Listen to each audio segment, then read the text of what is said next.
Have you ever found yourself really drawn into a story, like deeply invested, only to realize there are these whole universes hidden just beneath the surface? You know, beyond that first impression, what incredible foundational lore, what sort of cosmic battles, and what profound emotional journeys truly shape the worlds we love and keep us coming back. Today, we're taking one of those deep dives into a universe that, yeah, at first glance, it often presents itself as just pure whimsical fun. You know, this vibrant explosion of color and really quirky characters. Right, it looks like Saturday morning cartoon stuff initially. Exactly. Yet underneath that playful exterior, it's actually built on a staggeringly complex, often profound, and sometimes honestly quite poignant mythology. We're talking, of course, about the Adventure Time multiverse, a realm where, candy people coexist with these immense cosmic entities, ancient prophecies intertwine with really deeply human emotions, and the very nature of reality itself is constantly being prodded and explored. And our comprehensive guide for this pretty extensive journey is this really remarkable piece of scholarship, the Grand Chronicle of Ooo. And this isn't just like a simple collection of facts or a wiki page. No, not at all. It's a meticulously researched timeline. It details everything from the absolute dawn of existence in this universe way back, all the way to 1,000 years into its distant future. Which is amazing in itself. It is. And what makes this chronicle particularly invaluable, I think, beyond just the chronological precision, is its scholarly treatise in the appendix. It actually tackles the often really thorny issue of canonicity across all the different media. Yeah, it's always a tricky one. Right, and this helps us actually discern what narratives fundamentally shape this incredible, constantly evolving story world. It gives us a framework. So our mission today is basically to extract the most important nuggets of knowledge, the key insights from this chronicle. We want to give you, our listener, a genuine shortcut to being really exceptionally well-informed about Ooo. We're going to unpack its philosophical underpinnings, trace the epic journeys of its most iconic characters, and ultimately reveal how this seemingly lighthearted world bravely grapples with these huge universal themes: creation, destruction, love, loss, the very nature of reality itself. It's all in there. Yeah, prepare for some genuine aha moments, I think. We're not just going to, recite facts here. We're going to try and connect seemingly disparate elements, show you how the power of belief, of desire, of storytelling, literally, and I mean physically and metaphysically, shapes the multiverse of Ooo. Right. By the end of this deep dive, you'll undoubtedly gain a deeper appreciation for the sheer genius behind this world, and perhaps even start to ponder how these really fascinating principles might resonate with your own understanding of reality and, the stories we tell ourselves every day. Okay, let's dive in then. Let's unpack this and journey back. Way further than you might imagine possible. We're starting right at the very, very beginning, long before anything we'd recognize as a universe or even as emptiness. Yeah, it's pretty wild. We're talking about the primordial epoch, a time before time, and astonishingly, even before nothing. It sounds like a philosophical riddle, right? Like a Zen koan or something. It really does. But this concept is absolutely crucial to understanding the foundational essence of Ooo. You have to start here. This is truly where the Adventure Time multiverse distinguishes itself from so many other creation myths. Yeah. What's utterly fascinating here is that its origin isn't a void, a blank slate or some kind of singularity. Which is what you usually get. Right. Instead, it's what the Chronicle describes as a preconceptual state of chaos. Just imagine a reality so primal, so raw, that even the concepts of existence or non-existence hadn't really been invented yet. That's hard to even wrap your head around. It is.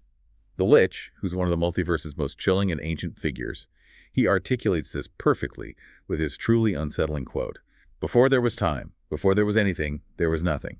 And before there was nothing, there were monsters." Ugh, chills. That line is iconic.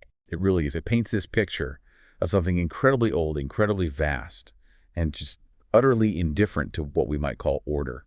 So if I'm tracking this correctly, we're not talking about emptiness here. We're talking about this primal, roiling, kind of unspeakable sea of monsters. Can you paint a more vivid picture for us? Like who or maybe what existed in this truly ancient and frankly terrifying state? What did these monsters even embody? Absolutely. Think of it less like creatures and more like a cosmic soup of raw, unbound potential and power. These weren't beings in the conventional sense with specific forms or even motivations as we'd understand them. Just forces. Yeah, exactly. Primordial beings, entities of immense, unbridled energy that simply were. You have beings like Orgalorg, this ancient, planet-devouring entity that consumes worlds not out of malice, but just because that's its fundamental nature. Like breathing for it. Kind of, yeah. Yeah. Or Kokentepi, who wasn't just a magic user, but the literal, sentient source of all magic, an elemental force that gained consciousness. And even Hunson Abadir, Marceline's terrifying father, he existed in a much more ancient, terrifying, and sort of formless demonic state during this epoch. So this wasn't a reality where the concepts we just take for granted, like life, death, existence, non-existence, good, evil, had any meaning, or even distinction. None at all. It was an unfathomable, pre-dimensional, undifferentiated soup of raw power and being. Everything and nothing coexisted in this swirling, unorganized dance. It really does challenge our everyday comprehension. Okay, here's where it gets really interesting, and I mean kind of mind-bendingly so. Because the shift from this utterly chaotic, undifferentiated state to an ordered, structured reality wasn't a physical Big Bang, right? Not some cosmic explosion. No. It was, as the Grand Chronicle meticulously details, an act of shared consciousness. The primordial monsters and their vast, unfathomable collective, they reached a common agreement that effectively willed the multiverse into being. That sounds metaphorical. But it's not. That's it exactly. This isn't just some philosophical idea. This is maybe the single most foundational principle of the entire Adventure Time multiverse. It unequivocally establishes that reality isn't primarily material. Okay. It is, first and foremost, an emergent product of consciousness. The ancient tome, the Enchiridion, this recurring artifact we'll definitely discuss later, further explains this. It states that every sentient being, kind of paradoxically, maintains the multiverse's very existence simply by experiencing it. Just by observing it. By observing it, by dreaming it, by interacting with it. This profound concept literally reframes the entire universe not as some fixed external thing, but as a dynamic, constantly co-created shared dream or story. Wow. Okay. So what does that foundational concept mean then for the power of belief, desire, and narrative within? Ooh. It sounds like they don't just influence reality, they quite literally shape it, construct it from the ground up. It's not just subjective experience, it's like the operating system. Precisely. That metaphysical framework is key to understanding so much that unfolds later. It explains why desire and belief hold such immense tangible power. Like with Prismo. Exactly. Take Prismo, the cosmic wishmaster we'll touch on shortly. Yeah.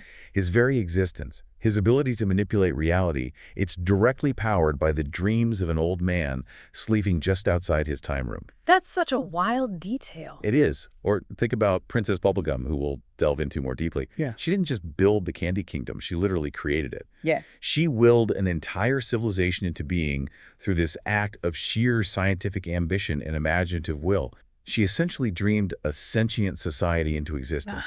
Grief. It shows us unequivocally that desire, belief, individual consciousness, and the collective stories people tell themselves aren't just mental constructs in Ooo. They're the very building blocks, the fundamental code of their reality. It's an incredibly powerful and, slightly terrifying concept when you really think about it. That is utterly mind-bending. If reality itself is a shared dream, a collective story, what power does individual consciousness truly hold within that framework? And how does this concept challenge our conventional understanding of creation, where we usually think of, a physical force or a singular creator god? It challenges it completely. It implies this deep, inherent interconnectedness among all sentient beings. And it places a profound responsibility on our perceptions and our shared narratives. If enough beings collectively believe in something, if they desire it intensely enough, it can literally manifest and alter the fabric of their reality. So it's not just theoretical. No, it's the active principle. And with that transition from primordial chaos to ordered reality, this meant a complex hierarchy of cosmic entities naturally emerged. They had to govern its newly formed laws and maintain this delicate balance of consciousness-driven existence. Right, okay. So once the rules were sort of agreed upon, let's say, order needed its enforcers, or at least its gatekeepers. And at the absolute apex of that cosmic and often terrifying ladder, we find GOLB. Now, from what I understand, GOLB isn't just nasty or evil. GOLB represents something far more fundamental and terrifying than simple evil. You've hit on a really crucial distinction there. GLLB is not a monster in the same way the primordial chaos entities were. Nor is GOLB merely evil in a moral sense. GOLB is the embodiment of chaos, discord, and entropy itself. So like a fundamental force. Exactly. This entity doesn't reside within the ordered dimensions of the multiverse. GOLB exists outside of them. It represents this constant existential threat of cosmic reset, a return to that undifferentiated state we talked about. The total wipe. More than that, Yeah. GOLB doesn't destroy like a bomb destroys. GOLB consumes beings and erases them, reverting them to their most primal preconceptual state.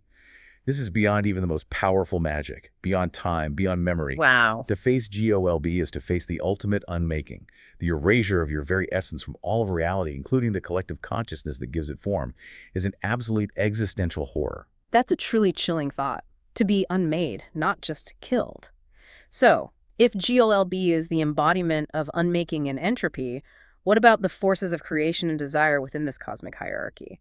That brings us to Prismo and his legendary time room, which, comparatively speaking, sounds like a much more, well, functional place, maybe. The time room is indeed a central nexus for how the multiverse operates. Mm-hmm. And Prismo, the Wishmaster, he's a character who just perfectly encapsulates this consciousness-driven nature of reality. He's a two-dimensional being who resides outside of time itself, existing within this time room. Right, the dream guy. Exactly. And as we briefly touched upon, his very life force, his immense power, it's all sustained by the dreams of an old man sleeping just beyond his domain. It's wild. Prismo's function is to grant wishes, and these wishes are incredibly potent. They can spawn entire new dimensions, reshape existing ones, or alter causality itself. That's immense power. It clearly demonstrates the huge creative and sometimes destructive power of desire within this universe. A wish isn't just a hope, it's basically a command to reality itself. And it's not just Prismo hanging out there granting wishes willy-nilly, is it? There's a whole cosmic bureaucracy involved in maintaining balance, which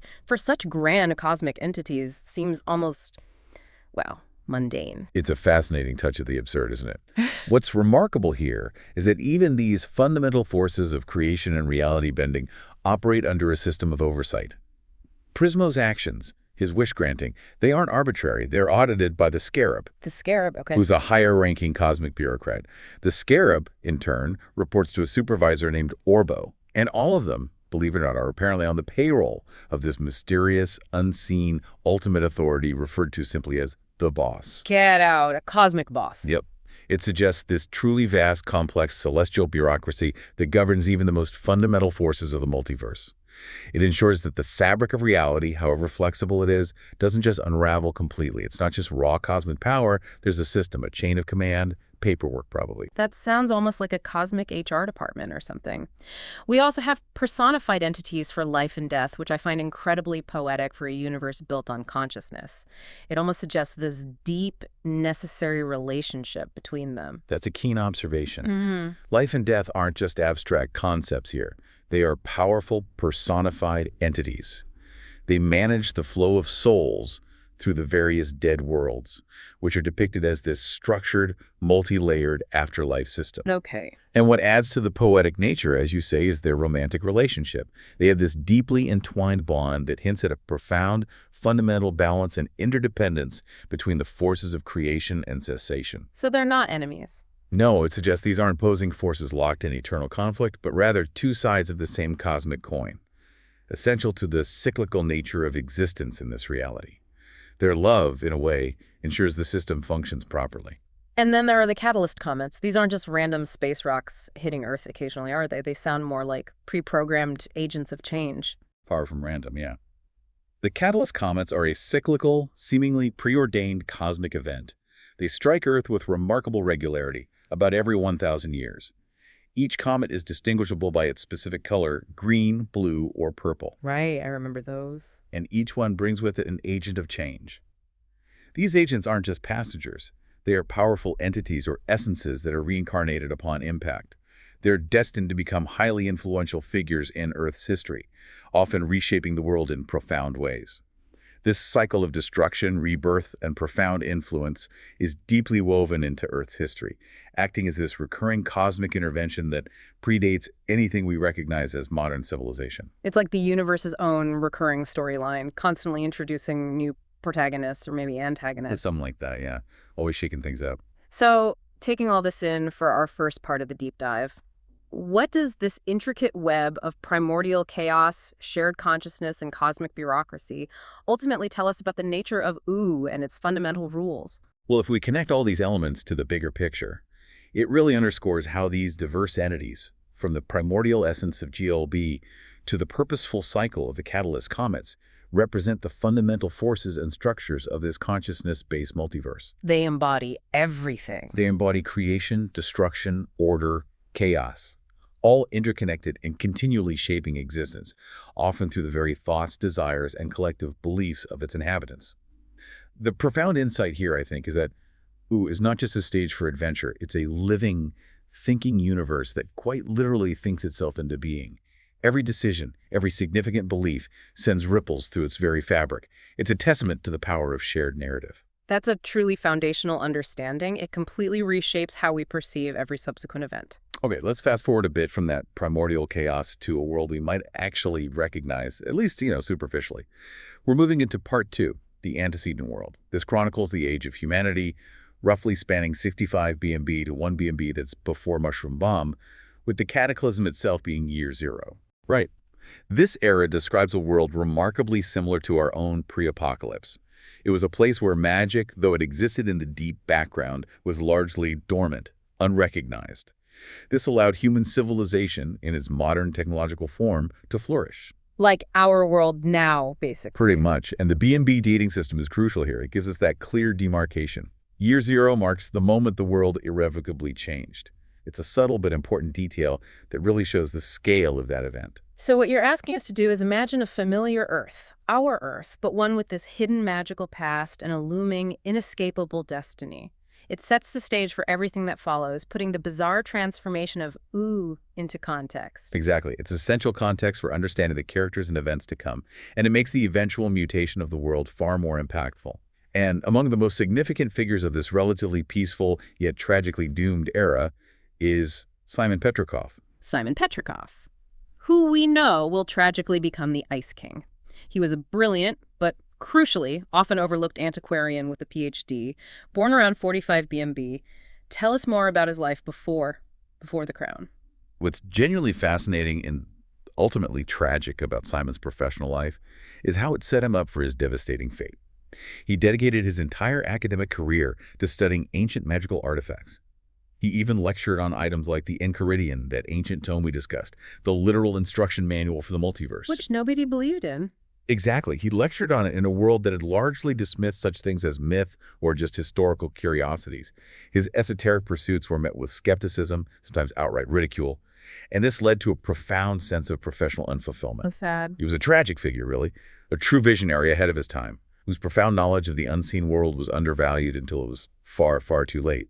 And then that knowledge became his curse. That context makes his eventual transformation even more heartbreaking. And central to his story, before the crown's shadow fell upon him, was his deep relationship with Betty Groff. Their relationship was truly defined by a shared intellectual passion and this profound, almost obsessive connection. Betty Groff was a sharp postgraduate student who deeply admired Simon's work. She became not just his fiancée, but also his dedicated research partner. They were equals then. Intellectually, in many ways, yes. But the Chronicle points out this crucial, subtly problematic imbalance. Betty consistently prioritized Simon's career and ambitions over her own. This wasn't just supportive, it was a dynamic of what the Chronicle actually describes as obsessive devotion. Obsessive devotion. That sounds intense. It was. A love so intense and singularly focused that it would later have universe-altering, even reality-bending consequences. It really set the stage for the epic sacrifices she would make later on. So what exactly were they working on together, these two brilliant, devoted scholars? Together, they co-authored this significant academic work titled Mystic Rituals and Their Spacetime Applications.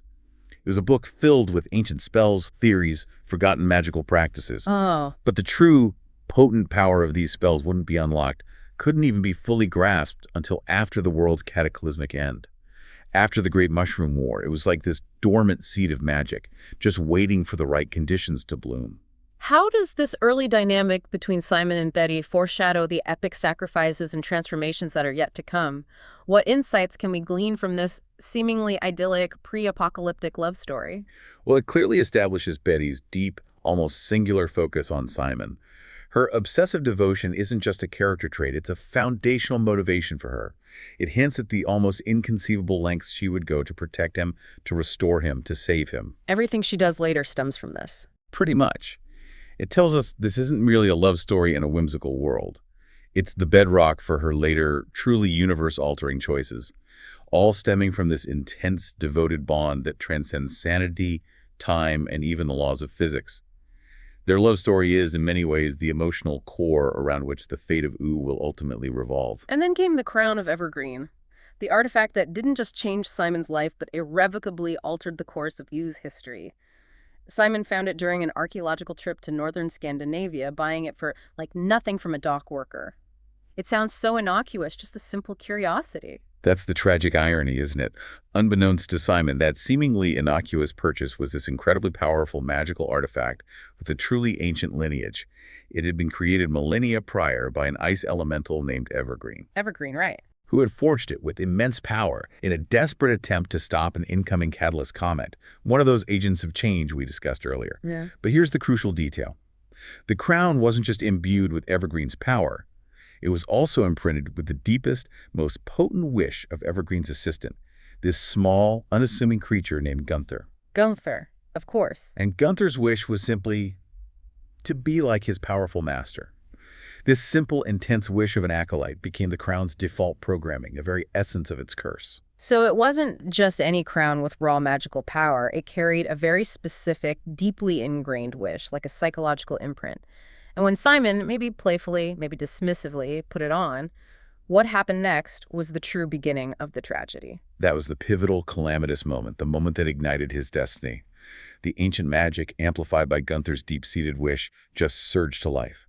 It flooded Simon's mind with maddening visions, glimpses of impossible futures, cosmic truths, and the horrifying secrets of the ice and snow. Pretty much instantly. This wasn't a gradual process. It was immediate, intense, and it began his slow, irreversible transformation into the Ice King, this terrifying, maddened figure. And Betty, witnessing this horrific, sanity-shattering change in the man she loved, she fled from him in terror, unable to comprehend or endure what was happening. And then, in a truly bizarre twist of fate, she was intercepted by a portal from the future. A portal from the future. Yeah, through which she instinctively jumped, vanishing completely from Simon's life and leaving him utterly alone, grappling with his deteriorating sanity and the nascent power of the crown. This truly is the confluence of ancient magic. A deeply personal, subconscious wish, and a cosmic event that forever changed Simon's destiny. What a profoundly tragic turn, to lose everything in just a moment of playful curiosity. And this raises an important question, doesn't it? It speaks to our earlier discussion about consciousness shaping reality. If the multiverse is indeed shaped by consciousness and desire, how much did Gunther's deep, simple, yet ultimately selfish wish for power warp this artifact? Right, the wish itself mattered. Exactly. And how did that specific wish ultimately impact Simon's tragic fate? It wasn't just the crown's raw power. It was the specific, intense, and rather misguided desire imbued within it that shaped the very nature of Simon's curse. It transformed him into this mockery of a powerful ice elemental. The purity of his research, his intellect, was just corrupted by the crown's influence, by Gunther's wish. We've explored Simon's origins. Now let's shift to another immensely important figure from this era, Marceline Abadir. Her origins are also rooted in this time, specifically around 5 BMB. Right. Marceline was born a truly unique hybrid, half demon, half human. Her father was the fearsome Hunson Abadir, the demonic ruler of the Nightosphere, another one of those primordial entities we mentioned, now in a more structured yet still terrifying form. And her mother. Her mother, Elise, was a human. And crucially, Marceline was raised exclusively by her mother on Earth in a humble, mobile home entirely within the human world. Hunson was this absent, distant, and often feared figure in her early life. So she had a totally human upbringing. Pretty much. And this established her deep emotional connection to the world she was about to lose. It really sets the stage for her later struggles with her powerful, yet often terrifying demonic heritage and her place in a world that's rapidly transforming around her. Okay, we've set the stage with these foundational cosmic principles and the origins of our key players like Simon and Marceline. Now, for the event that shattered the old world, twisted our familiar Earth, and birthed the new, the Great Mushroom War. This is the cataclysm at year AMB, which the Grand Chronicle places precisely around the late 1990s to early 2000s CE in our terms. Yeah, what's remarkable is the precision with which this cataclysm can be dated. The wreckage left behind from the Mushroom War isn't just generic debris. It offers incredibly specific, sort of anachronistic clues. Like what kind clues? We're talking tangible evidence, like the remains of a crashed F-117 Nighthawk stealth bomber, which was in service from 1983 to 2008, or a Generation 3 iMac computer.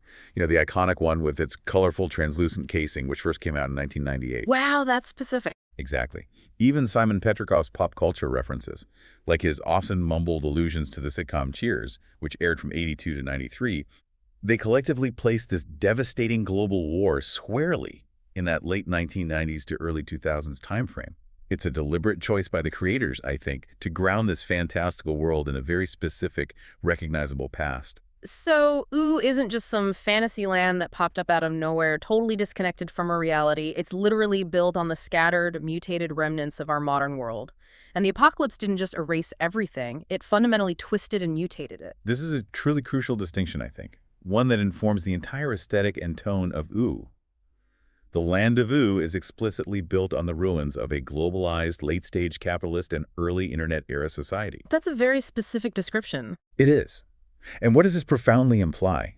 It explains the incredibly rich and often poignant cultural detritus that litters the landscape, and how it's recontextualized and often given new magical life by the return of magic. BMO, for example, isn't just a cute sentient robot.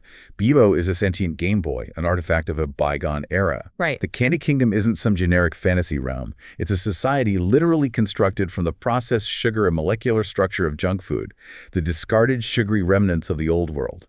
This makes the world profoundly uncanny and deeply reflective. That's absolutely fascinating. It instantly reframes your perception of so many of the seemingly bizarre, almost random elements of Ooo, which often felt like pure absurdist humor. It suddenly gives them this poignant post-apocalyptic context, a strange echo of our own world. Exactly. The war didn't just erase the modern world. It violently twisted it, warped it, mutated it into something entirely new and strange. This makes Ooo a bizarre, yet undeniably recognizable reflection of our own society. It shows us what might happen if our world was both destroyed and then reborn through a magical lens. It lends this unique depth to its often playful absurdity. And what about the conflict itself? Was this just one country attacking another, or was it a truly global event? The evidence strongly points to a truly global nuclear war. It involved multiple international combatants. We find wreckage bearing both the Russian Red Star insignia and U.S. Air Force roundels, often side by side. Oh, wow. And the ruins of major metropolitan areas like New York and Los Angeles are explicitly shown. It suggests widespread, devastating attacks across continents. It was a planetary cataclysm that fundamentally reshaped the Earth. And the mushroom bomb itself, it wasn't just any old nuclear weapon, was it? No. It sounds like it had unique, almost magical properties that were key to Oo's transformation. No, it was far, far more than that. This wasn't merely a conventional nuclear weapon. The Chronicle describes it as a mutagenic reality warping device. It didn't just explode physically. It tore at the very fabric of the dimension. Reality warping. Yeah. Its metaphysical impact was profound and immediate. It massively increased the world's elasticity, if you can imagine the rules of reality becoming incredibly flexible, bendy, receptive to new forms. Okay. This metaphysical property allowed magic, which had been dormant, to just flood back into the world on an unprecedented, almost overwhelming scale. It fundamentally altered biology, geology, even the laws of physics. And terrifyingly, the bomb's detonation also served as a catalyst. It released the dormant spirit of the Lich. The Lich again. That primordial agent of mass extinction we spoke of. He would become Oo's most persistent and terrifying threat. It truly was the genesis event for the new world and its new evils. In the immediate radioactive aftermath, amidst all that destruction and the new surge of magic, we find Simon Petrikov partially transformed and a 7-year-old Marceline utterly alone. This is where their deeply tragic bond truly begins. Indeed. The Chronicle details this heartbreaking period vividly. The partially transformed Petrikov, Simon discovered a 7-year-old Marceline crying amidst the destruction of a city, just this tiny, vulnerable survivor. Oh, man. He instinctively became her protector, her surrogate father. He used the crown's dangerous, sanity-eroding powers to defend her from the newly mutated creatures and harsh elements that now roamed the devastated land. It was during this time, in an act of desperate kindness, that he found her the worn stuffed toy, Hombo. Hombo? Which would become her most treasured possession, this physical anchor to their shared past. They were also occasionally aided by a strange sentient pink biomass, the primordial candy elemental, later known as the Mother Gum, an entity sort of sensing the new magical potential of the world. This period truly establishes the deep, tragic, and enduring bond between Simon and Marceline, a foundation built not just on love, but on shared trauma, mutual dependence, the immense grief of a world lost. It's an emotional anchor for so much of their future interactions and character arcs. This is where their story, deeply intertwined and forever scarred by the apocalypse, truly begins in the new magical world. It's a powerful narrative of found family amidst utter devastation. So we've covered the cataclysm itself, the genesis of Ooo. Now let's move into part 4, the nascent Ooo. This is a sprawling 1,000-year period from roughly 1 AMB and 995 AMB, where a new world truly takes shape from the ashes, and our key characters come into their own. And it begins with the heartbreaking decline of Simon and his painful, self-sacrificing abandonment of Marceline. Yeah, this is a profoundly tragic turning point for both characters. As Simon Petrikov's sanity completely eroded under the crown's influence, his grip on his former self just slipping away, he came to the agonizing realization that he was becoming a danger to Marceline. He knew it was happening. He knew. He was losing control, the crown's maddening visions dominating him. In a final, twisted act of love, believing her powerful demonic heritage was her best, perhaps only, chance at survival in this dangerous new magical world. He used his old research notes to contact her estranged father, Hunson Abadir. Oh, he contacted Hunson. He did. After ensuring she would have a way to reach him, a really grim form of provision, if you think about it. Simon made the ultimate sacrifice for her safety. He left her. He traveled north, choosing to fully succumb to the persona of the Ice King and establish his lonely Ice Kingdom, isolating himself to protect the one person he still loved. This truly stands out as a heartbreaking sacrifice from a guardian, isn't it? Driven by this twisted form of love, the best he could do was leave her, entrusting her to a father he knew was dangerous. It perfectly encapsulates the tragedy of his curse. His love for her was so profound that it manifested in an act of abandonment, believing it was the only way to save her from the monster he was becoming. It's a poignant exploration of love, loss, self-sacrifice, and how good intentions can lead to immense pain. And left alone again, Marceline, just a vulnerable child, summons her father, only to be met with his famous casual cruelty when he inexplicably ate her fries. A seemingly small act, but with profound emotional weight for a child desperate for connection. Oh yeah. That seemingly minor act was a profound emotional betrayal for Marceline. It shattered any fragile hope she had of a normal family or fatherly affection. She immediately banished him back to the Nightosphere. Good for her. Right, asserting her own agency, effectively disowning him. From that point, she truly forged a new independent path for herself. Witnessing the last pockets of humanity being preyed upon by the newly emerged rampant vampire population, Marceline began this righteous crusade, hunting them down without mercy. Wow. Her quest culminated in her defeating the powerful Vampire King, whose immense powers she absorbed. This act, described in the Chronicle, solidified her as the new Vampire Queen, a title earned not by birthright, but by conquest, fierce determination, and immense pain. This arc truly showcases Marceline's incredible resilience and power, and how she forged her identity through immense suffering and unwavering determination. She didn't become a queen through lineage, she earned it through combat and self-actualization. And what's fascinating here is how her trauma and loss, her abandonment by both father figures, directly fueled her power and self-definition. She didn't inherit, she conquered, turning her pain into extraordinary strength and this fierce independence. Her journey is a powerful testament to overcoming adversity and reclaiming one's narrative. Meanwhile, the mother gum, that strange sentient pink biomass we mentioned earlier, was busy giving birth in this burgeoning new world. Yes, the mother gum, sensing the new magical potential and abundance of sugary detritus, gestated and gave birth to 2 distinct offspring. Bonnibel, who would eventually become Princess Bubblegum, and her brother Nettie. Nettie, right. Bonnibel, who is a reincarnation of the candy elemental, possessed this extraordinary scientific mind, a relentless ambition to create, and an innate desire for order. Her very first significant act of creation was to attempt to construct a family of equally intelligent candy people. Her Uncle Gumbald, Aunt Lolly, and Cousin Chickle. She sought companionship, shared intellectualism.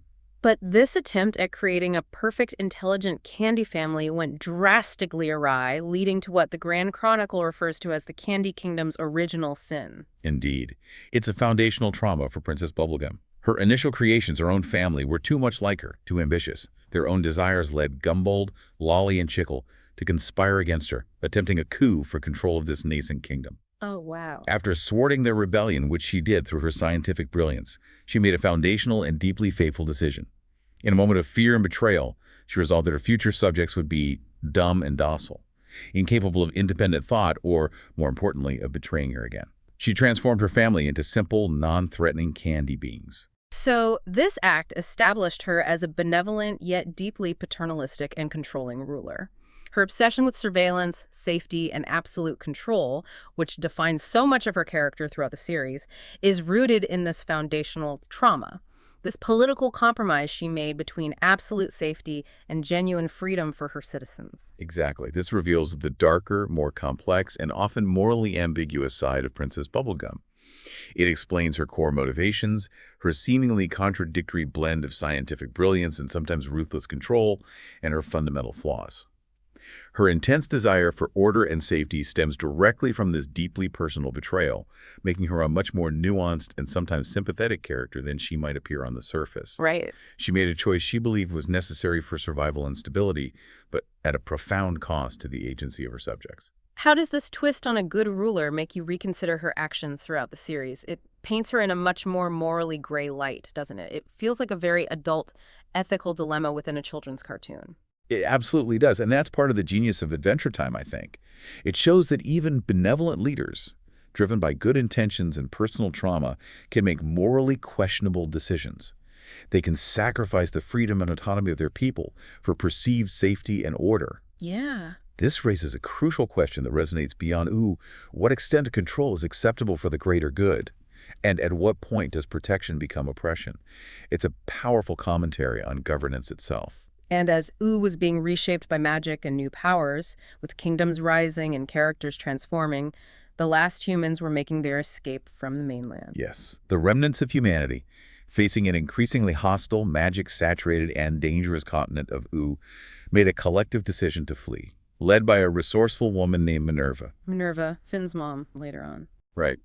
A significant contingent established this technologically advanced, isolated society on a chain of distant islands. This strategic decision permanently separated them from the magical mainland, effectively explaining the near-total absence of humans in Ooo during the modern era of Finn's adventures. They essentially chose to preserve their humanity and their technological advancement by isolating themselves from the magical chaos that had consumed the rest of the world, a stark choice between adaptation and preservation. We've covered the primordial origins, the rise of humanity, its apocalyptic fall, and the chaotic magical birth of Ooo with the formation of its key players.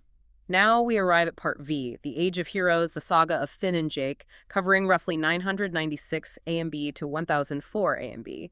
This is where the main story, as many know it, really begins about 1,000 years after the Mushroom War. Yeah, this era decisively kicks off with the arrival of Finn, this extraordinary boy who would turn out to be the last human in Ooo.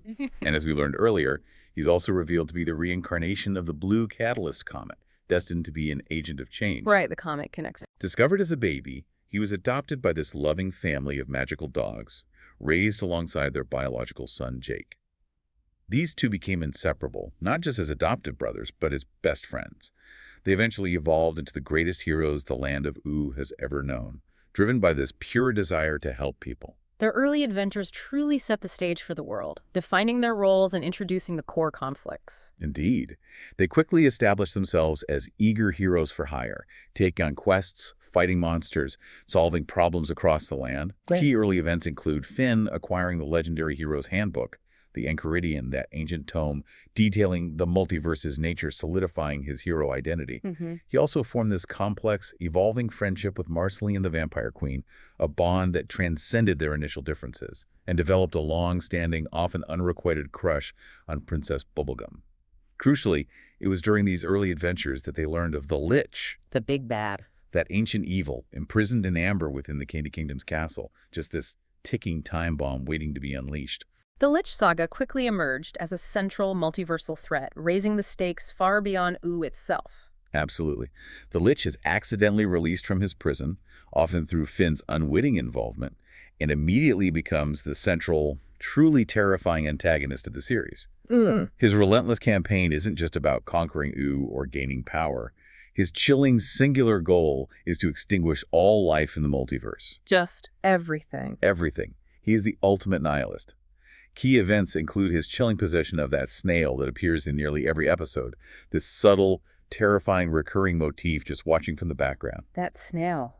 So creepy. Right. He manipulates Finn to acquire the Enchiridion, and his ultimate plan is to reach Prismo's time room, to wish for the absolute destruction of all existence, to return everything to that preconceptual nothingness. And Finn's relentless pursuit of the Lich had cosmic consequences, even leading to the shocking discovery of his own biological father. What's truly fascinating here is how Finn's hero journey, spurred by his pursuit of the Lich across dimensions, broadens the scope of the show to this cosmic level.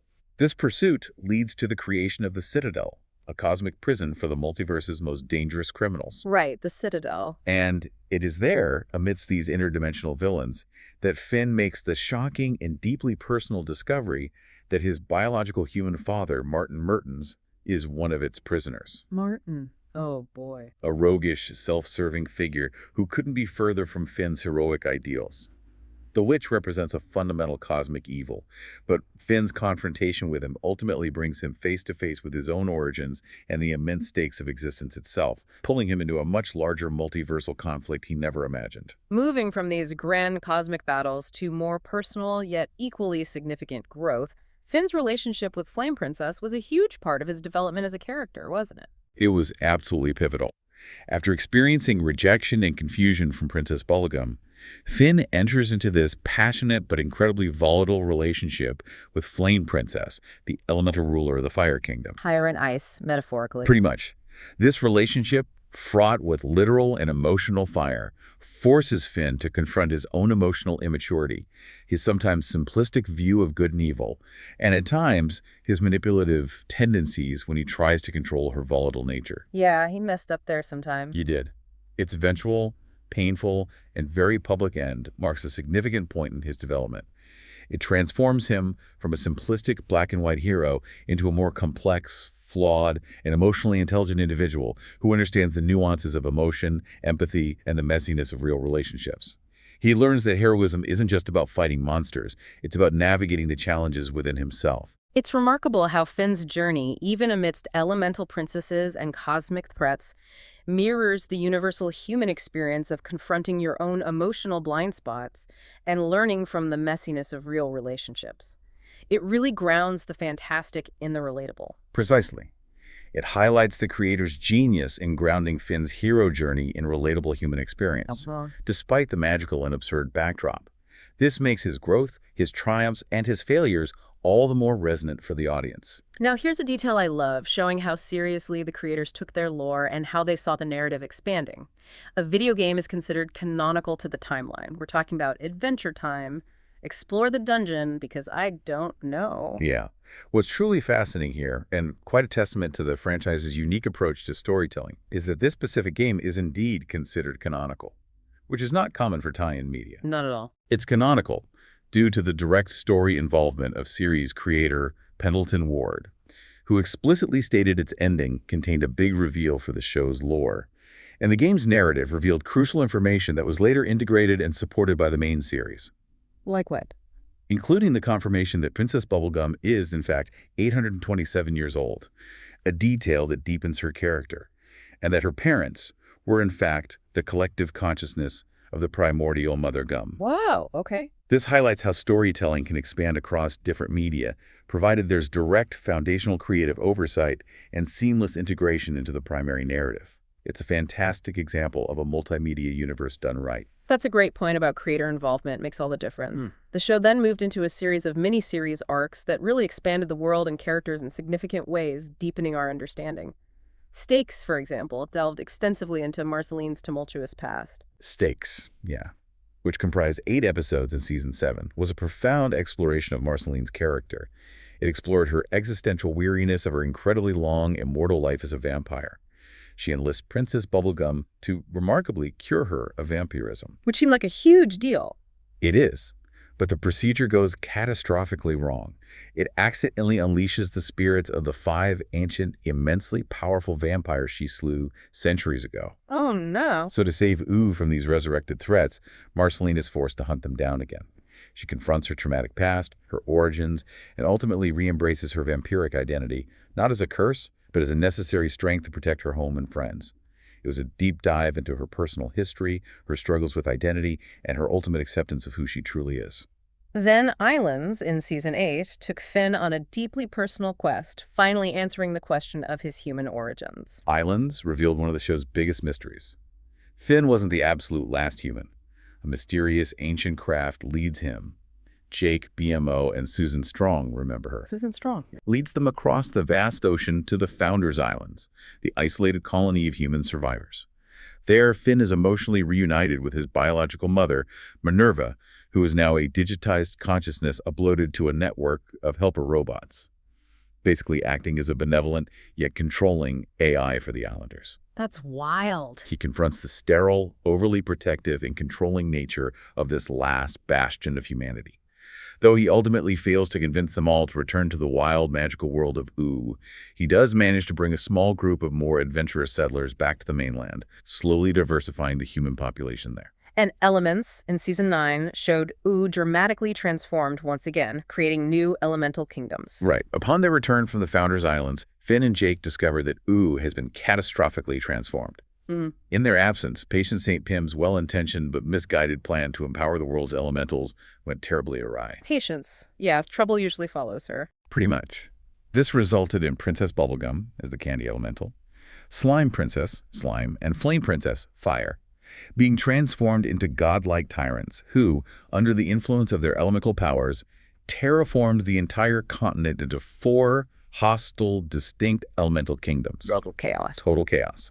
With the unlikely help of Ice King, who had returned to his ice elemental roots, and Lumpy Space Princess, who, as an anti-elemental, was immune, Finn and Jake must battle their transformed friends and restore balance to their devastated home.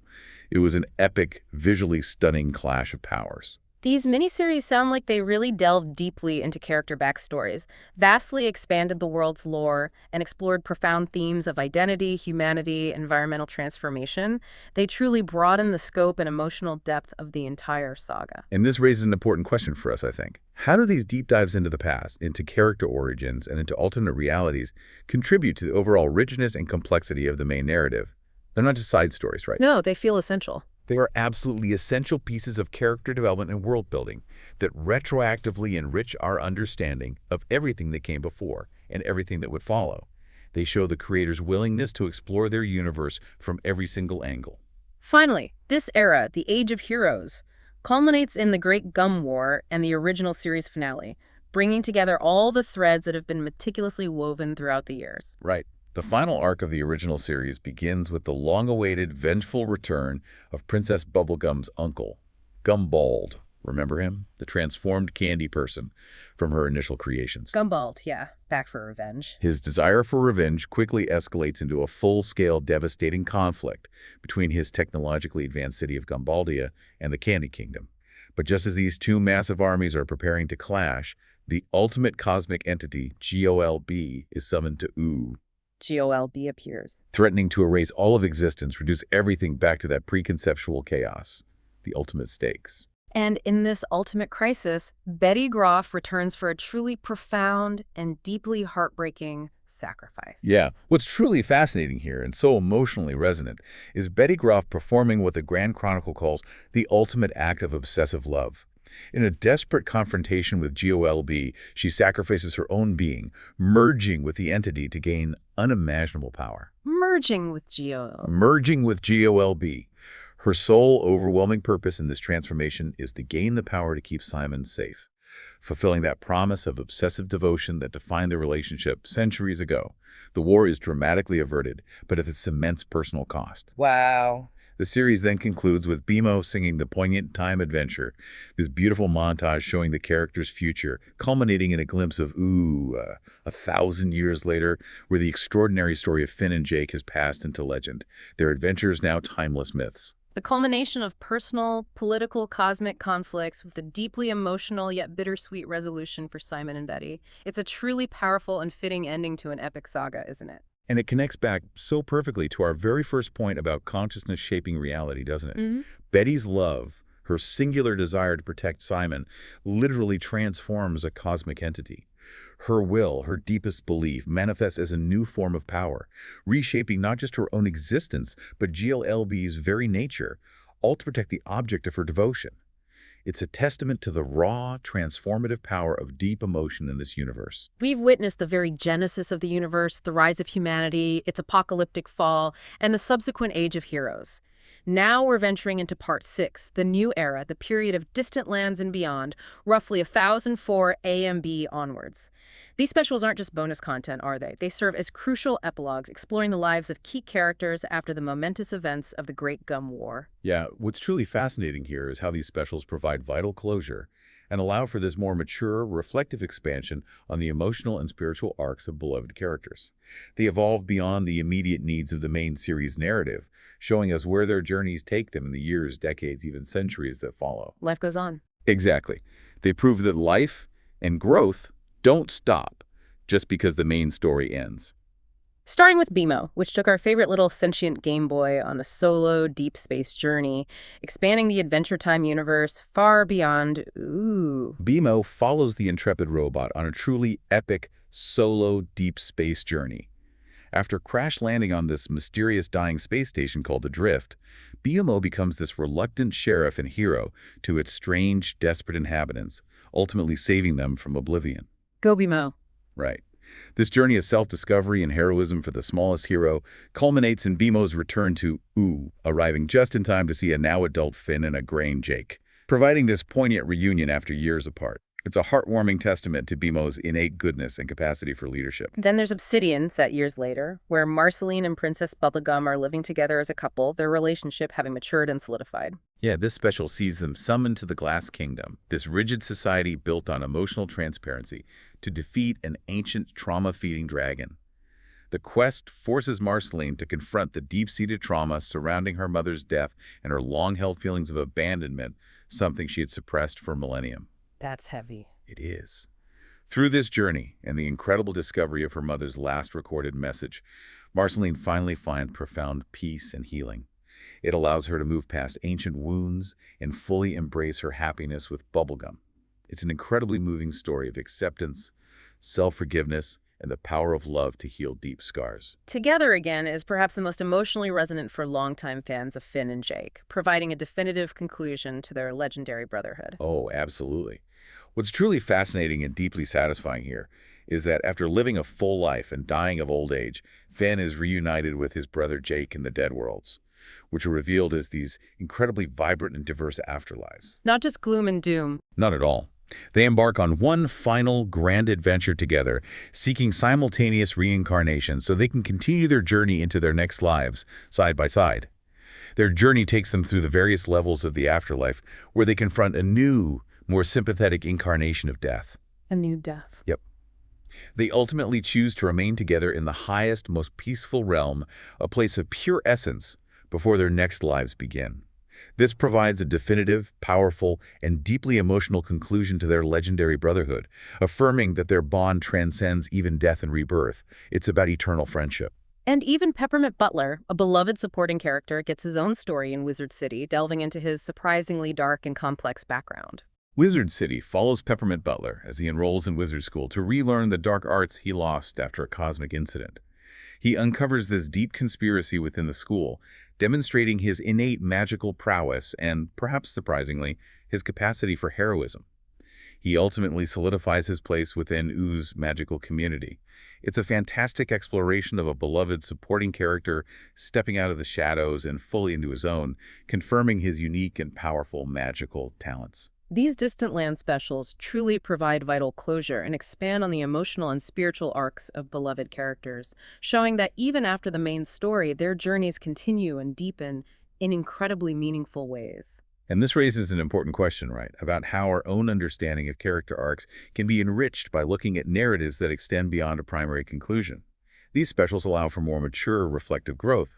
They demonstrate that stories, like life, are continuous and ever-evolving, offering new insights long after the initial ending. Now, we're venturing into perhaps the most meta-narrative part of this entire deep dive, part 7, the multiversal interlude, specifically the Fiona and Cake incursion series.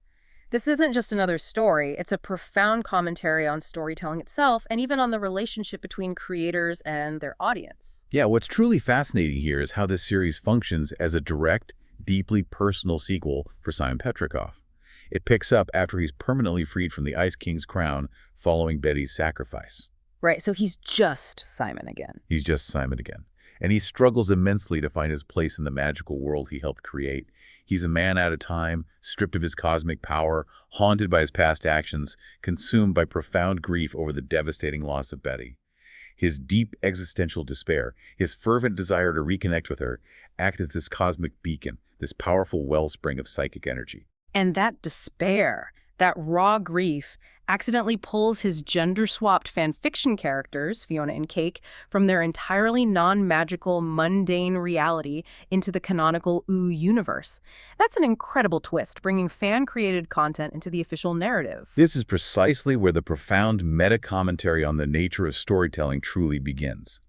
The mere existence of these fan-created characters, born from Simon's imagination and grief, proves powerful enough to literally cross dimensions.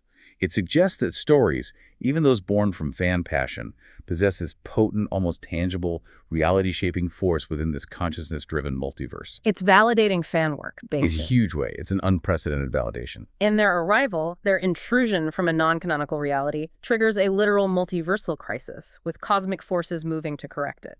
Exactly. Their unexpected arrival, this breach in the cosmic order, immediately triggers a multiversal crisis.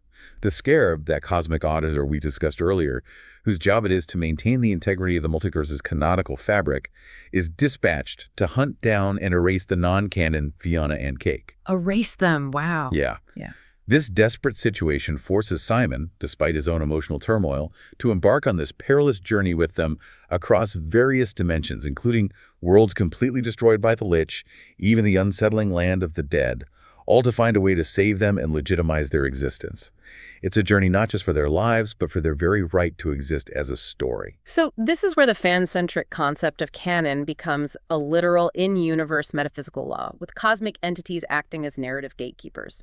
That's a truly self-aware approach for a fictional universe. It absolutely is. The series elevates the often debated fan concept of canon into a literal, in-universe metaphysical law.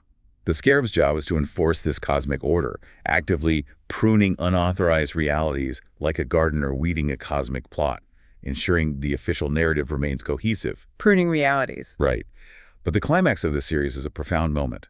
Fiona's world is officially canonized by Prismo's mysterious boss and integrated into the broader multiverse.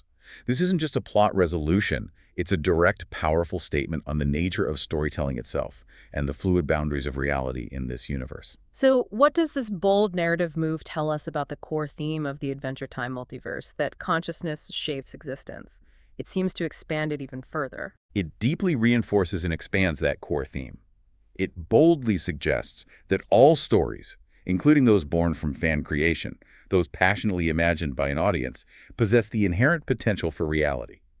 This transforms the franchise into a truly self-aware exploration of its own creation, its narrative mechanics, and its profound relationship with its audience. It literally gives metaphysical power to the ideas generated by the fandom. That's incredible. It's an incredible meta-commentary that blurs the lines between creator, creation, and consumer. That's a powerful thought. How does this make you think about the stories you consume or even create? Does fan fiction or any form of imaginative engagement have a legitimate, perhaps even a real, place in shaping narrative realities? It challenges the very idea of a fixed, immutable narrative, doesn't it? And it dramatically expands the boundaries of what can be considered real or valid within a fictional universe. It validates the immense creative power of an audience, suggesting that our collective engagement and imaginative contributions can, on some fundamental level, imbue stories with new kind of life and even legitimacy. So narratives aren't just one way. Exactly. They're dynamic, evolving ecosystems that are shaped by those who love and engage with them most deeply. And for Simon, this wild, multiversal journey with Fiona and Cake finally leads to some much-needed personal resolution, a kind of peace after centuries of torment and grief. Yeah. By the journey's end, Simon, through saving these fan characters, he finally comes to terms with his past. He accepts that he cannot bring Betty back to her original self, but he can honor her immense sacrifice, her obsessive love, by living a life of purpose and kindness. He finds a new purpose. He finds a new sense of self, no longer defined by the crown, his loss, or his past identity as the Ice King, but by his continuing journey, the new connections he's made, and his active choice to contribute positively to the multiverse. It's a powerful arc of acceptance and finding purpose after profound grief. Finally, we're taking one last majestic leap into the distant future, Part 8. The far future, what the Grand Chronicle calls the Legacy of Ooo, roughly 2000 AMB. A full 1,000 years after Finn and Jake's original adventures. Yeah, the Chronicle concludes with this breathtaking glimpse of Ooo, a millennium after the Age of Heroes. It's a world both strangely familiar and vastly beautifully changed. The Candy Kingdom, for instance, has evolved from a whimsical fortress into this sprawling, futuristic megastructure, a testament to Princess Bubblegum's enduring legacy of order and scientific ambition. Still going strong. Still going strong. New civilizations have risen and flourished, with the Pup Kingdom, populated by the advanced descendants of Jake and Lady Rainicorn, established as a dominant, powerful force. It shows a living, evolving world. And just as Finn and Jake were the heroes of their time, new heroes emerged to carry on the legacy, echoing the past but forging their own paths. Exactly. The new heroes of this far-flung era are Shermie, an adventurous cat-like creature, and Beth, a pup princess and a distant descendant of Jake, bearing his distinctive characteristics. Shermie and Beth. Their journey to discover Finn's old robotic arm, and their subsequent quest to find the legendary King of Ooo, who is revealed to be an ancient, revered BMO, now the keeper of history to learn the stories of the past, it directly mirrors the audience's own journey through the show's lore. They are seekers of knowledge, just as we are. The final moments of the original series, leading into this future, beautifully affirm that the cycle of adventure, friendship, and heroism continues, long after the original cast has passed into myth, cementing their legendary status and the enduring power of their story. And if we connect this to the bigger picture, it raises an important and deeply human question for us, the listeners. What kind of stories will be told about us 1,000 years from now? How will our actions, our friendships, our own personal quests, and the choices we make be remembered and retold, or perhaps even become legend? That's a big question. It is. The legacy of Ooo is a powerful, poignant reminder of the enduring nature of narrative and the profound impact of living a life worthy of a great story. Before we wrap up our truly epic deep dive into Ooo, the Grand Chronicle provides an essential scholarly treatise on Adventure Time canonicity. This appendix is surprisingly important for understanding the universe as a cohesive narrative. It's not just for hardcore fans, is it? It really isn't. The Adventure Time franchise spans this impressive array of multiple forms of media, the primary TV series, various comic books, video games, even novels. And remarkably, there's no single, official, comprehensive list of what truly constitutes canon. Right, it gets debated constantly. Constantly, leading to frequent, often passionate debate among fans and even the creators themselves about what counts in the grand narrative. This appendix addresses that directly. So to make sense of this sprawling, multi-platform narrative, the Chronicle argues that a rigorous, evidence-based methodology is required to construct a coherent, reliable timeline. Exactly. The Chronicle tackles this complexity by utilizing a tiered system. It meticulously prioritizes media based on two key criteria: the involvement of the original creative team and its consistency with the established primary narrative. This methodological approach allows us to understand the intentionality behind the story's expansion and provides a framework for how different media integrates into the overarching universe. Okay, let's quickly break down those canonical tiers for our listeners. First, we have what's designated as primary canon, the undeniable core of the story. Right. This tier forms the bedrock of the Adventure Time narrative. It includes the entire run of Adventure Time, seasons 1-10, as the foundational storyline. Then there's Adventure Time, Distant Lands, which are direct continuations and epilogues produced by the original creative team, directly building on the established story. Makes sense.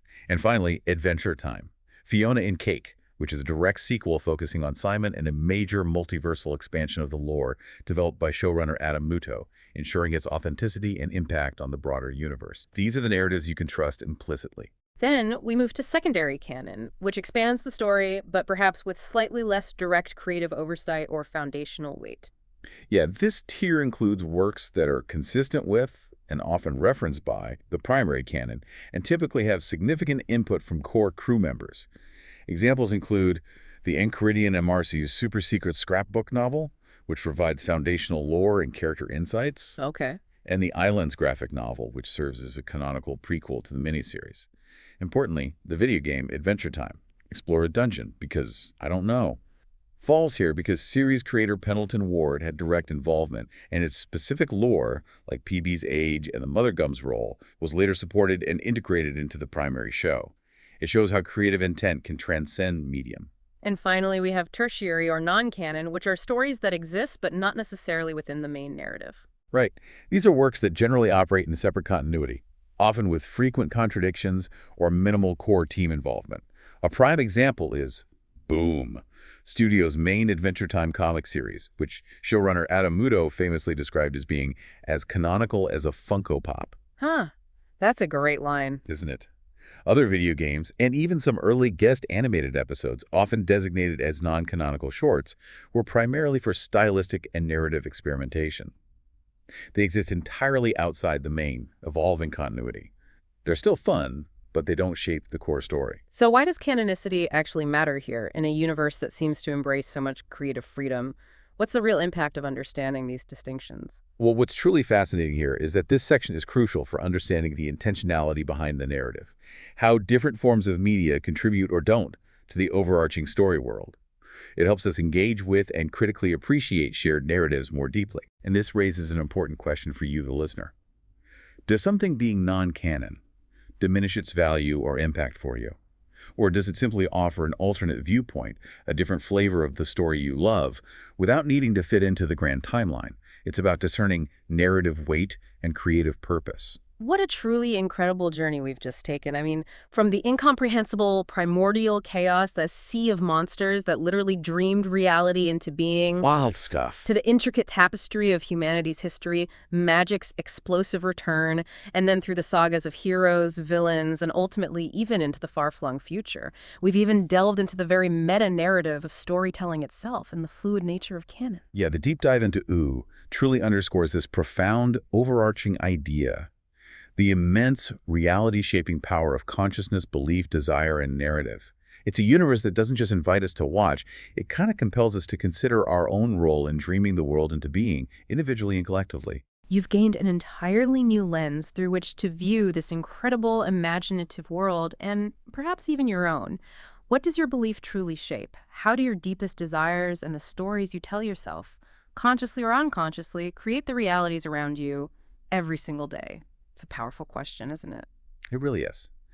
And if all reality is, in some sense, a shared dream or a constantly evolving story, what active role do we truly play in dreaming our own world into being? And perhaps even more provocatively, what non-canon possibilities might we be overlooking or dismissing in our own lives, simply because they haven't been officially canonized by conventional wisdom or perceived reality yet? Perhaps the greatest stories are those we still have the power to write ourselves.